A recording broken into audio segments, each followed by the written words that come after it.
लंबे अरसे के बाद बेंगलुरु के दारुल औकाफ यानी वक्फ बोर्ड के मरकजी दफ्तर का बड़े पैमाने पर रिनोवेशन का काम हुआ है। आज इसका इफ्तिताह रियासती वजीर बराए वक्फ, अक़लियती और हाउसिंग मिनिस्टर ज़मीर अहमद खान ने किया। ज़मीर अहमद खान ने इस इमारत का इफ्तिताह करते हुए, रिनोवेशन वर्क का इफ्तिताह करते हुए कहा कि तमाम मेंबरान इत्तेहाद के साथ काम करें, क्योंकि वक्फ बोर्ड मिल्लत का इदारा है। वक्फ की तरक्की मिल्लत की तरक्की है।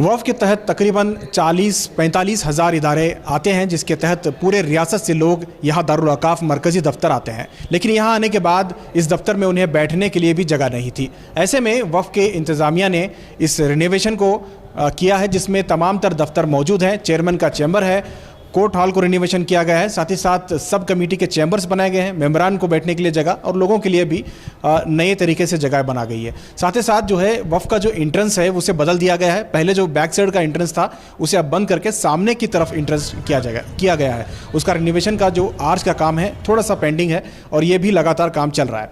कुल मिला के इस दफ्तर को नए अंदाज में बनाया गया है, कॉरपोरेट स्टाइल में बनाया गया है और तमाम मेंबरान और चेयरमैन का यही कहना है कि वफ़ के काम करने के तरीके को भी बदलना चाहिए, जिस तरह से वफ़ के इस बिल्डिंग को बदला गया है। साथ ही साथ सबसे अहम चीज़ ये है कि वफ़ के जो वज़ीर हैं ज़मीर अहमद खान आज यहाँ वफ़ के तमाम मेंबरान से तबादला ख्याल किया और किस तरह से आगे काम करना चाहिए उस पर भी उन्होंने बात की। साथ ही साथ उन्होंने वफ़ भवन के ताल्लुक से भी ज़मीर अहमद खान ने कहा है कि आने वाले दिनों में वो वफ़ भवन बनाएंगे, जिसके तहत बड़े पैमाने पर एक इमारत बनाई जाएगी जिसमें तमाम तर चीज़ें उसमें शामिल होंगे।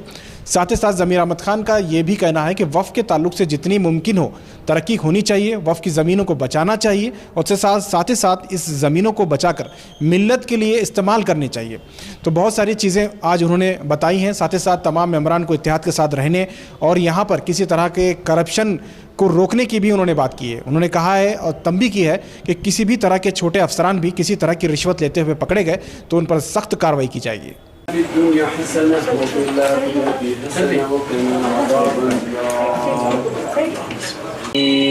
सदक़ल्लाहुल अलीयुल अज़ीम।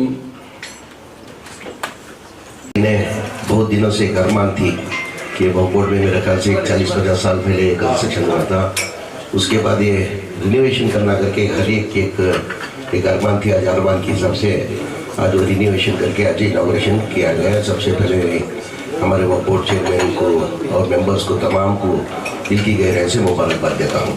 ये टोटल 2 करोड़ के अंदर ये रिनोवेशन किया गया। इसके अंदर लिफ्ट का छोड़ दिए थे। अभी लिफ्ट का नसीब साहब लिफ्ट का टोटल 19 लाख रुपीज़ होता है तो बोल को अभी हमारे चीफ इंजीनियर हाउसिंग को बोलूँ तो बता लो एडिशनल फंड में दे तो बोल को वो बगैर लिफ्ट के नहीं होता हो, ठीक है। तो जो लिफ्ट है वो जून ही ऐसा हो और एक लिफ्ट की व्यवस्था कराने को बोलो। अभी जो है ये टेम्पररी है, ये वो इंशाल्लाह हमें नासिर हुसैन साहब, रिजवान, नसीर अहमद साहब सब मिलकर बजट रिव्यू मीटिंग के अंदर हमें सब तमाम बैठ को ये वक्फ ऑफिस की तो पूरे स्टेट से आदमी आती हैं। यहाँ इतनी सहूलत की नहीं है। ये जूना कब की वो ज़माने में बने थे, सो इसके वास्ते एक नवी बिल्डिंग आना करता है। यशवंतपुर के अंदर हमारी 3 एकड़ जगह है और 3 एकड़ के अंदर एक वक्फ ऑफिस एक बड़े पैमाने में आना कर को ऑलरेडी में डिस्कस देखो प्रपोजल भी 5 करोड़ रुपए का ऑलरेडी गवर्नमेंट हमें प्रपोजल दे को ही इस साल में हुआ। 1 एकड़ को 3 एकड़ के अंदर 1 एकड़ के अंदर भी हमें वक्फ ऑफिस बनने को 2 एकड़ भाड़े को दिया तुम ना रेवेन्यू भी आता वो 75 करोड़ का ऑलरेडी हमें प्रपोजल देखो सीएम भी मान लिया। अच्छी बातें दे तो मगर ये बात मुश्किल है अगर को है इंशाल्लाह वो होता अगर को उम्मीद रखते हुए तमाम मेंबरान से एक आजीजाना गुजारिश है बंदा बैठ को बात करें मेरे वाला। जब तक तुम्हारे में यूनिटी वगट नहीं रहता क्या भी काम होता नहीं। तुम्हारे में आपस के ना इत्तेफाक रंधे ना इत्तेफाका छोड़ दो, ना इत्तेफाका सब छोड़ को तुम्हें लोग अगर वक्फ बोर्ड की भलाई होना, वक्फ बोर्ड का अच्छा होना, तो तुम्हें लोग वक्फ में क्या है, तुम्हें पूरा वक्त यूनिटी से गए तो वक्फ का अपना फायदा पहुंचता। सो दोबारा मैं तमाम मेंबरों को दिल की गहराई से मुबारकबाद देते हुए इंशाल्लाह ये 3-4 साल में एक बेहतरीन बिल्डिंग आती कर एक उम्मीद रखते हुए दोबारा मैं हमारे चेयरमैन साहब को मुबारकबाद देते हुए हमारे एमपी नासिर हुसैन साहब को भी मुबारकबाद देते हुए, खासकर हमारे इस खुशी के मंजर पर हमारे चाहिए हमारे मिनिस्टर जनाब मेरे छोटे भाई रहीम खान साहब भी हैं, उनको भी दिल की गहराई से मुबारकबाद देते हुए तमाम मेंबर्स को दिल की गहराई से मुबारकबाद देता हूँ। मैं अभी ज़मीर साहब बात किए हैं और इस प्रोग्राम में हमारे नासिर हुसैन साहब भी है, हमारे वक्फ बोर्ड के चेयरमैन साहब भी है, तो सभी मेंबर्स भी है, तो मैं सभी को बहुत बहुत मुबारकबाद भी देता हूँ और शुक्रिया अदा भी करता हूँ। अस्सलाम वालेकुम साहब, बोर्ड के सारे मेंबरान और दोस्तों, आज खुशी की बात है कि कुछ 1 साल 1.5 साल पहले हम लोग सब बोर्ड मीटिंग में बैठ के डिसाइड किए थे कि थोड़ा और रेनोवेशन करके थोड़ा अच्छी ऑफिस बना के थोड़ा सीटिंग स्पेस, वर्किंग स्पेस और बैठ के अच्छे तरीके से डिस्कशन करने के लिए बोर्ड रूम ये सब करना करके सोच के एक डिसीजन लेके स्टार्ट किए थे। ये अच्छी बात है कि जो ना अपने टेन्योर में शाफी सादी साहब ये सारा कंप्लीट करने की कोशिश किए हैं और इंशाल्लाह जैसा ज़मीर साहब बताए सीएम साहब वो अग्री किए हैं कि नई ऑफिस बनाने के लिए हमें पैसे देंगे। वो 1 साल 2 साल में जब भी वो पैसे आएगा उसका जब भी शुरू करेंगे 2-3 साल में इंशाल्लाह ज़मीर साहब जैसा शाफी सादी साहब रेनोवेशन अपने टेन्योर में किए, ज़मीर साहब अपने टेन्योर में नई ऑफिस में जो अपने ओके वक्फ भवन एक बड़ा वक्फ भवन इंशाल्लाह अगर वक्फ भवन होगा हिंदुस्तान के कोई भी स्टेट में ऐसा वक्फ भवन नहीं रहा होगा, ऐसा भवन बनाने की कोशिश करेंगे ताकि जो है सारे हमारे जितने लोग आते हैं बेंगलुरु को उनको सारी फैसिलिटीज भी रहे और सारी आसानी के साथ में हम लोग अपना काम करके जाएं। तो ಗುಲ್ಬರ್ಗದಿಂದ ನಮ್ಮ ಚಾಮರಾಜನಗರ ತನಕವಿರುವಂಥ ಎಲ್ಲ ಜನರಲ್ಲಿ ಬಂದು ಅವರಿಗೆ ಬೇಕಾದಂಥ ವ್ಯವಸ್ಥೆ ಇಲ್ಲ, ಪಬ್ಲಿಕ್ಕಿಗೆ ಕೂತ್ಕೊಳ್ಳುವಂಥ ವ್ಯವಸ್ಥೆ ಇಲ್ಲ, ಚೇರ್ಮನ್ ಮತ್ತು ಮೆಂಬರ್ಸ್ಗಳ ಕ್ಯಾಬಿನ್ ಸರಿ ಇಲ್ಲ, ಎಲ್ಲರೂ ಬಂದು ಅದೇ ಹೇಳ್ತಾ ಇದ್ರು. ಹಲವು ಬಾರಿ ನಮ್ಮ ಝಮೀರ್ ಸಾಹೇಬರು ನಮ್ಮ ಕ್ಯಾಬಿನ್ಗೆ ಕೆಳಗಡೆ ಇರುವಂಥ ಕ್ಯಾಬಿನ್ಗೆ ಬಂದು ಹೇಳ್ತಾ ಇದ್ರು, ನಾನೇ ಮುಂದಿನ ಮಿನಿಸ್ಟ್ರು, ನಾನೇ ಇದು ಮಾಡ್ತೀನಿ ಅಂತಲೂ ಹೇಳಿದರು. ಅಲ್ಹಮ್ದುಲಿಲ್ಲಾ ಅವರ ಕೈಯಲ್ಲೇ ಈ ಒಂದು ಕಾರ್ಯಕ್ರಮ ಉದ್ಘಾಟನೆ ಆಗಬೇಕು ಎಂದು ನಮ್ಮ ಮಂಡಳಿಯ ಎಲ್ಲ ಸದಸ್ಯರ ಆಸೆಯಾಗಿತ್ತು. ಅದಕ್ಕೆ ಅಲ್ಲಾಹನು ಒಳ್ಳೆ ಒಂದು ಮುಹೂರ್ತವನ್ನು ಇವತ್ತು ಸಿದ್ಧಪಡಿಸಿ ಇವತ್ತು ಅಲ್ಹಮ್ದುಲಿಲ್ಲಾ ನಮಗೆ ಒಳ್ಳೆಯದಾದಂಥ ಒಂದು ಕ್ಯಾಬಿನ್ ನಮಗೆ ಆಗಿದೆ, ಅದರ ಉದ್ಘಾಟನೆ ಆಗಿದೆ. ಕೋರ್ಟ್ ಹಾಲ್ ಉದ್ಘಾಟನೆ ನಡೆಯಬೇಕಾಗಿದೆ. ಅದೇ ರೀತಿ ಹೊರಗಿನ ನಮ್ಮ ಫ್ರಂಟ್ ಎಲಿವೇಶನ್ ಅದು ಇನ್ನೂ ಒಂದು 10-15 ದಿವಸಗಳೊಳಗಡೆ ಇನ್ಶಾಅಲ್ಲಾ ಒಂದು 20 ದಿವಸಗಳೊಳಗಡೆ ಅದು ಪೂರ್ತಿಯಾಗಲಿದೆ. 2 ಕೋಟಿ ರೂಪಾಯಿಯ ನಮ್ಮ ಅನುದಾನದಲ್ಲಿ ಇನ್ನೂ ಹಲವಾರು ಕೆಲಸಗಳು ಬಾಕಿ ಇದೆ. ನಮ್ಮ ಸ್ಟಾಫ್ ರೂಮ್ಸ್ ಮೇಲೆ ಇದೆ, ಸ್ಟಾಫ್ ಇದ್ದು ನಮ್ಮ ರೆಕಾರ್ಡ್ಸ್ ರೂಮ್ಸು, ಅದೇ ರೀತಿಯಲ್ಲಿ ನಮ್ಮ ಕಂಪ್ಯೂಟರ್ ರೂಮ್ಸು, ಕಂಪ್ಯೂಟರ್ ಈ ಎಲ್ಲ ವಿಚಾರಗಳು ಮೊನ್ನೆ ನಾವು ಝಮೀರ್ ಸಾಹೇಬರಿಗೆ ಅವರ ಅಲ್ಪಸಂಖ್ಯಾತರ ಕಲ್ಯಾಣ ಇಲಾಖೆಯ ಹೊಸ ಇದು KMDC ಭವನದಲ್ಲಿ ಹೋಗಿ ನಾವು ಅವರಿಗೆ ರಿಕ್ವೆಸ್ಟ್ ಕೊಟ್ಟಿದ್ದೇವೆ, ಪೂರಕವಾಗಿ ಸ್ಪಂದಿಸಿದ್ದಾರೆ. ಅದರೊಟ್ಟಿಗೆ ನಮ್ಮೆಲ್ಲರ ಕಳೆದ 1.5 ವರ್ಷದಿಂದ ನಾಸಿರ್ ಸಾಹೇಬರಿದ್ದಾರೆ, ಅದೇ ರೀತಿ ಎಲ್ಲ ನಮ್ಮ ಗೌರವಾನ್ವಿತ ಮೆಂಬರ್ಗಳೆಲ್ಲ ಸೇರಿ ನಾವು ನಮ್ಮ ಡೆವಲಪ್ಮೆಂಟ್ ಬಗ್ಗೆ ಆಲೋಚನೆ ಮಾಡೋಣ ಎಂಬ ದೃಷ್ಟಿಯಲ್ಲಿ ನಾವು ಡೆವಲಪ್ಮೆಂಟ್ ಕಡೆ ಗಮನ ಕೊಟ್ಟ ಇದರಲ್ಲಿ ನಮಗೆ IAS IPS ಇದರದ್ದು ಅಲ್ಲಿ ನಮ್ಮ ಬಡಾ ಮಕಾನ್ನಲ್ಲಿ ನಮ್ಮ ಜಿಯಾವುಲ್ಲಾ ಶರೀಫ್ ಅವರು 20 ಕೋಟಿ ರೂಪಾಯಿ ಖರ್ಚಲ್ಲಿ ಅದು ಕೆಲಸ ನಡೀತಾ ಇದೆ. ಮತ್ತೊಂದು ನಮ್ಮೆಲ್ಲರ ಕನಸಿನ ಬೇಡಿಕೆಯನ್ನು ಮೊನ್ನೆ ನಮ್ಮ ಸಚಿವರೊಂದಿಗೆ ನಾವು ಚರ್ಚೆ ಮಾಡಿದ್ದೀವಿ. ಆ ಚರ್ಚೆ ಮಾಡಿದಾಗ ನಾವು ಕಳೆದ ಬಾರಿ 10 ಮಹಿಳಾ ಕಾಲೇಜನ್ನು ನಾವಿಲ್ಲಿ ತರಬೇಕು ಎಂಬ ಒಂದು ದೊಡ್ಡ ಕನಸು ಕಂಡಿದ್ದೆವು. ಸರ್ಕಾರದ ಸ್ವಲ್ಪ ಹಿನ್ನಡೆ ಆಯಿತು ಸರ್ಕಾರದ ಕಡೆಯಿಂದ. ಮೊನ್ನೆ ನಾವು ಝಮೀರ್ ಸಾಹೇಬರಿಗೆ ಮಾತಾಡಿದಾಗ ಅದು ಫಸ್ಟ್ ಮಾಡಬೇಕು ಅಂತ ಹೇಳಿದರು. ಮಾತ್ರ ಅಲ್ಲ, ಇತರ ದುಡ್ಡು ಎಲ್ಲವನ್ನೂ ಎಕ್ಕಿ ನಮಗೊಂದು 20 ಕಾಲೇಜು ಎಲ್ಲ ಜಿಲ್ಲೆಯಲ್ಲೂ ನಾವು ಸ್ಟಾರ್ಟ್ ಮಾಡೋಣ. ಅದರ ಪ್ರಥಮ ಇದು ಕಾಲೇಜು ಶಿಲಾಸ್ಥಾಪನಾ ಕಾರ್ಯಕ್ರಮ ನಾವು ಬೆಂಗಳೂರಿನಲ್ಲೇ ಸ್ಟಾರ್ಟ್ ಮಾಡೋಣ ಅಂತ ಹೇಳಿದ್ದಾರೆ. ಅದಕ್ಕೆ ನಾನು ಹೃದಯ ಸ್ಪರ್ಶಿಯಾಗಿ ನಾನು ಅವರನ್ನು ಅಭಿನಂದಿಸ್ತಾ ಇದ್ದೇನೆ. मैं मेरी दिल की गहराई से मिनिस्टर साहब को, चेयरमैन साहब को, मेंबर्स को और आप सभी लोग को, मैं रहीम साहब मिनिस्टर साहब को भी I want to thank from the bottom of my heart. This has been going on for almost 1 year we have struggled, and the chairman has really put in a lot of efforts. And under the direction of the minister, Zamir Saab, this pace of the work was speeded in the last 1 month, and we are seeing the inauguration today. We wish to see another Waqf Bhavan, which is a dream of every Muslim who will have a Waqf Bhavan in the place, in the tenure of Zamir Ahmad Khan. We all pray for that. I thank all of you once again. अल्हम्दुलिल्लाह, आज का दिन बहुत खुशी का दिन है। बहुत सारे दिनों से हमारे ऑफिस रिनोवेशन की ख्वाब हमारे पूरे मेंबर्स और हमारे चेयरमैन साहब की ख्वाहिश थी, आज पूरी हुई।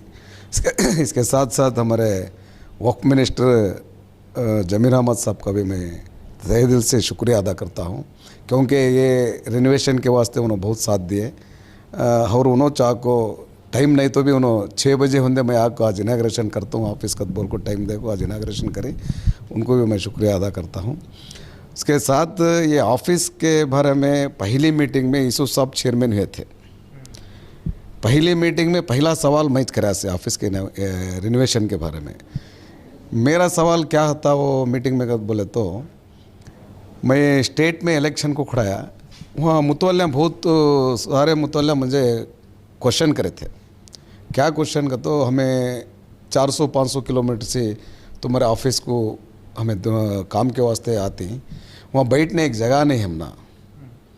कद बोल को मैं इलेक्शन के टाइम में उनको वोटा पूछने के वो क्वेश्चन करे थे उन्होंने। इसलिए मैं इंशाल्लाह हमारे पीरियड में मैं मुतवल्ला के वास्ते अलग एक जगह बैठने के वास्ते, तो मैं आपको रेस्ट लेने के वास्ते भी हमें इंतज़ाम करती हैं, तो मैं उनको वादा भी किया था। उसके हिसाब से पहली मीटिंग में यूसुफ साहब, मोहर्रम यूसुफ साहब के सदारत में मीटिंग चली। वो मीटिंग में मेरा रेजोल्यूशन भी हुआ है। ये रिन्यूएशन जैसा नसीर साहब ने बताया, ये पूरे मेंबरशिप की ख्वाहिश थी, ख़ासकर चेयरमैन साहब की बहुत ख्वाहिश थी, क्योंकि उन्होंने मेहनत पढ़ के उस गवर्नमेंट में 2 करोड़ रुपए सैंक्शन करके लेकर आए थे। ये काम बहुत पहले होना चाहिए था, लेकिन चंद टेक्निकल वजह से काम जल्दी नहीं हुआ। अभी 1 महीने से काम ज़ोर शोर से किया, अभी काम पूरा तो मुकम्मल नहीं हुआ।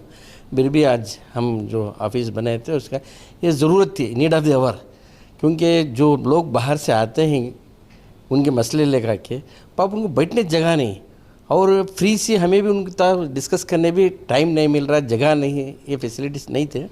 अब एक अच्छी ऑफिस बन को है, इंशाअल्लाह ताला एक अच्छा मैसेज आवाम को भी जाएगा, इस बहुत फ़ायदा बोर्ड के लिए होगा। इस नज़र से जो है चेयरमैन साहब की कोशिशात रही, आज जो है ये रिनोवेशन है कि एक बेस्ट एक कॉर्पोरेट सिस्टम में जो है हमें ऑफिस दिए, ताकि लोगों में जो ये नज़र आए कि it is the best in nature. सबसे ज़्यादा आज जो है हमारे वक्फ मिनिस्टर से जो है बहुत इम्पोर्टेंट चीज़ आवाम जो चाहती है, इसमें जो है उन्हें स्टैम्प कैंपेनर है, कांग्रेस को जिताने में उनका भी काम रहा। उनमें जो है 156 कॉन्स्टिट्यूंसी में जो है उन्होंने दौरा किए। आज आप ही के सामने जो है हमारे सीनियर जो है नासिर अहमद साहब MP साहब बोले, उनको ख्वाहिश कर जो है ये डिपार्टमेंट को लिया गया। कोई भी आदमी कि अब मैं ये इस डिपार्टमेंट में, ये वक्फ बोर्ड में मैं काम कर सकता हूँ, मेरे लिए चाहत है बोल को अगर चुनने के बाद डेफिनेटली जो है प्रोग्रेस होती है। ये प्रोग्रेस का मोस्ट इम्पॉर्टेंट जो है उन आने के 1 महीने के अंदर जो है ऑफिस इनाग्रेशन। आपको देखेंगे जो भी जो है ऑफिस में जो है उनके कॉन्ट्रैक्टर कौन थे, जैसे एजेंसी कौन थे, लिफ्ट के बारे में आपके सामने बोले, जितने भी फैसिलिटीज़ एक आदमी जो है 700, 800, 1000 किलोमीटर से ये ऑफिस को आता चाहिए, उसको जो है अच्छा का रिस्पॉन्स मिलना चाहिए। ज़रूरी था, बहुत साल से पेंडिंग था, 30-40 साल हो गया बिल्डिंग होके। फैसिलिटी का बहुत कम था यहाँ, बहुत थ्रोट स्टेट से बहुत लोग आ रहे थे, उनको ऑफिस में बैठने के लिए जगह नहीं था, छोटा कमरा था, चेयरमैन का भी कमरा था और CO का भी फैसिलिटी नहीं था, और मेंबर्स को बैठने के लिए जगह भी नहीं था, और सब कमेटी चेयरमैन को बैठने के लिए भी जगह नहीं था। उसके लिए लास्ट गवर्नमेंट में 2 करोड़ रुपये ले को आए हमारा चेयरमैन साहब। बहुत अच्छा हुआ, फैसिलिटी बहुत अच्छा काम भी हो गया। आइंदा दिनों में नया बिल्डिंग का प्लान भी कर रहे हैं गवर्नमेंट, जमीर अहमद साहब भी कर रहे हैं, इंशाल्लाह उसका भी वो प्लानिंग चल रही। वो 3-4 साल हो जाएगा, तब तक यही ऑफिस रहेगा इंशाल्लाह।